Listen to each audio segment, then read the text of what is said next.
ঝিনাইদহ সীমান্তে ৩ রোহিঙ্গা নারীসহ ১৭ জন আটক।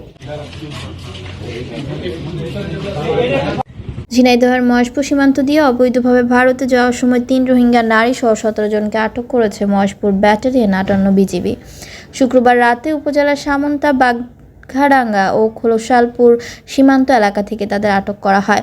শনিবার দুপুরে সংবাদ সম্মেলনে মহেশপুর ৫৮ বিজিবির পরিচালক লেফটেন্যান্ট কর্নেল শাহ মোহাম্মদ আজিজ জানান, মহেশপুর সীমান্ত দিয়ে অবৈধভাবে কিছু ব্যক্তি ভারতে যাওয়ার চেষ্টা করেছে। এমন সংবাদের ভিত্তিতে সীমান্ত এলাকায় টহল জোরদার করা হয়। সে সময় উপজেলার ৩টি সীমান্ত এলাকা থেকে ৩ জন রোহিঙ্গা নারী ও দালালের সহযোগী মাইক্রোবাস চালক সহ মোট ১৭ জনকে আটক করে বিজিবি সদস্যগণ। এই ঘটনায় বিজিবির পক্ষ থেকে মামলা দায়ের করে আটককৃতদের মহেশপুর থানায় সোপর্দ করা হয়। আমি আপনাদের মাধ্যমে যারা দুষ্কৃতিকারী বা চোরাকারবারি অথবা যারা মানব পাচারকারী দালাল হিসাবে কাজ করছে তাদের কাছে একটা বার্তা পৌঁছে দিতে চাই।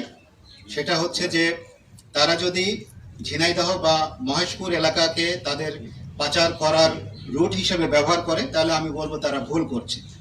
এই অঞ্চলটা তাদের জন্য উপযুক্ত নয়। এখানে আসলে আমরা কোনো অংশেই কোনোভাবেই ছাড় দিতে প্রস্তুত নই। তাদের বিরুদ্ধে যথাযথ ব্যবস্থা চলমান আছে এবং তাদেরকে ধরতে পারলে তাদেরকে আমরা উপযুক্ত শাস্তির মুখোমুখি করতে বদ্ধপরিকর। গতকাল রাতে আমরা বিশেষ অভিযান পরিচালনা করি। সেই বিশেষ অভিযানের ফলে আমরা একটি মাইক্রোবাসের ড্রাইভার যে অ্যাকচুয়ালি সহকারী হিসাবে কাজ করেছে দালালকে আমরা ধরতে পারিনি।